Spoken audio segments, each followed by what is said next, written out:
তেজপুৰত যুৱকৰ মৃতদেহ উদ্ধাৰ হত্যাকাণ্ড বুলি দাবী আত্মীয়ৰ তেজপুৰ চহৰৰ সমীপৰে বামপৰ্বতীয়াৰ পহুমৰা চুবুৰীত আজি পুৱা এজন যুৱকৰ মৃতদেহ ৰহস্যজনকভাৱে উদ্ধাৰ হোৱা ঘটনাই চাঞ্চল্যৰ সৃষ্টি কৰিছে উল্লেখ্য যে বামপৰ্বতীয়া শইকীয়া চুবুৰী নিবাসী প্ৰতাপ ৰাজবংশী নামৰ বিবাহিত যুৱকজনে যোৱা নিশা দুই বন্ধুৰ সৈতে এখন বলেৰো গাড়ীত উঠি ওলাই গৈ প্ৰতাপ নিশা ঘৰলৈ উভতি নাহিল যদিও আজি পুৱা ঘৰৰ নিলগৰে পহুমৰা চুবুৰীৰ এখন বাহনীত স্থানীয় ৰাইজে যুৱকজনক পৰি থকা প্ৰত্যক্ষ কৰি পৰিয়ালৰ লোকক খবৰ দিয়ে কানে নাকে তেজ ওলাই মূৰত যথেষ্ট আঘাতপ্ৰাপ্ত অৱস্থাত পৰি থকা প্ৰতাপৰ মৃতদেহ উদ্ধাৰ কৰে আত্মীয়ই পৰৱৰ্তী সময়ত স্থানীয় কছাৰীগাঁও আৰক্ষী চকী আৰু তেজপুৰ সদৰ আৰক্ষী থানাৰ উপস্থিতি তেজপুৰ সদৰ আৰক্ষী থানাৰ আৰক্ষী উপস্থিত হৈ মৃতদেহ মৰণোত্তৰ পৰীক্ষাৰ বাবে তেজপুৰ কনকলতা অসামৰিক চিকিৎসালয়লৈ প্ৰেৰণ কৰে এই ঘটনাক এক হত্যাকাণ্ড বুলি আশংকা ব্যক্ত কৰিছে নিহত যুৱকজনৰ আত্মীয়ই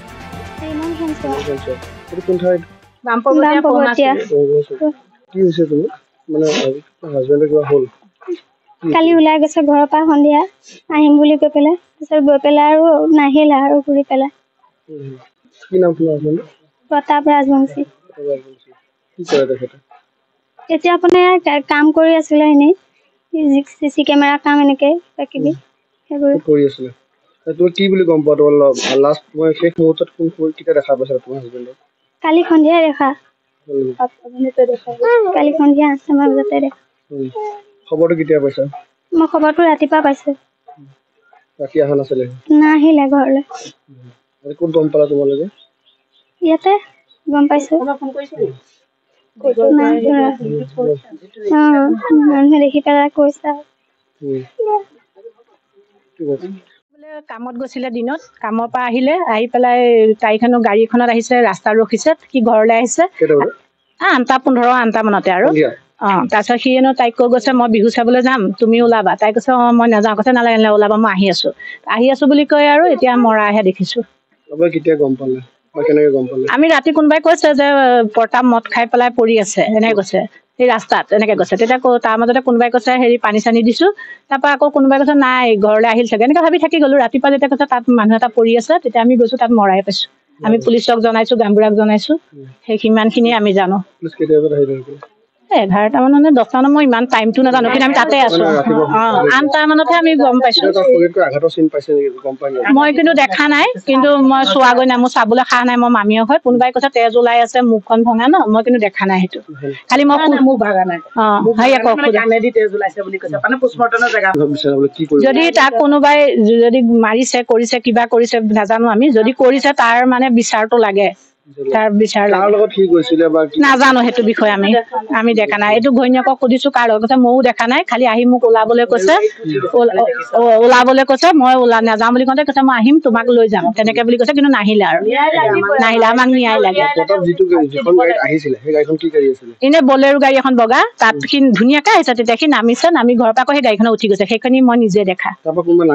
সি কোনো নমা নাই এটা মানুহ নমানে সিয়ে নামিছে সিয়ে উঠি গৈছে মই ৰাস্তা ৰখি চাই আছো মানে মোক কুকুৰটোৱে ভোকা দেখি মই চাইছো কোন আমাৰ ঘৰলৈ আলহী আহিছে বুলি নাই অহা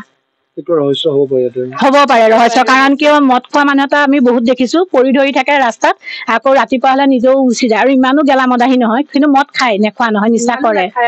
খায় বাৰু নেখায় বুলি আমি নকওঁ কৰি মেলি আনি থাকে খায় কিন্তু খাই থকা মানুহ বহুত দিছো তাতকৈ গেলা মদাহী পৰি থাকে নলাই চলাই ৰাতিপুৱা হলে সুস্থ মগজে ঘৰলৈ আহে কিন্তু এনেকুৱা এটা হ'ব বুলি আমি ভবা নাই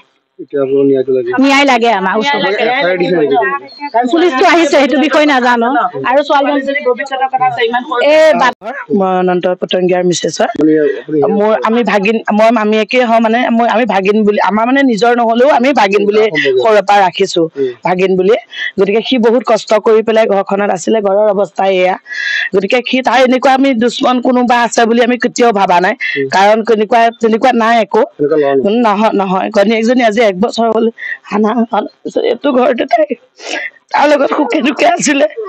কালি সন্ধিয়া ওলাই গৈ পেলাই তাই আজি এইটো অৱস্থা হ'ব আমিতো একেবাৰে ভবা নাই ছোৱালীজনী গোটেই জীৱনটোৰ কথা পোৱালীটোক মাকে বহুত কষ্ট কৰি ডাঙৰ কৰিলে এতিয়া যেনেকুৱা আমি বহুত দুখ পাইছো ন্যায় লাগে উচিত বিচাৰ লাগে কিন্তু আমি ভবাই নাছিলো এনেকুৱা হ'ব বুলি তাৰ তাই আমি আহিলে গ'লে কৰিলে মৰম কৰো আমি তাক একো দিব নোৱাৰিলো আমি বহুত মৰম কৰো মানে ল'ৰাটো ভাল আছে কাৰণ নাছিল নাই নাই তেনেকুৱা কাৰো লগত নাই গাঁৱৰ গোটেই ল'ৰা ছোৱালীৰ লগতে ঘূৰি ফুৰে কি বিপদে আপদে মানুহৰ ঘৰলৈ যায় সহায় কৰে গতিকে তেনেকুৱা আমাক আজিলৈকে তই বুলিও কৈ পোৱা নাই কোনোবাই ক'ব পাৰে নিচা খাই কিবা খাই কিন্তু তথাপি আমাক আজিলৈকে তই সন্মান কৰি পৰা নাই বাছ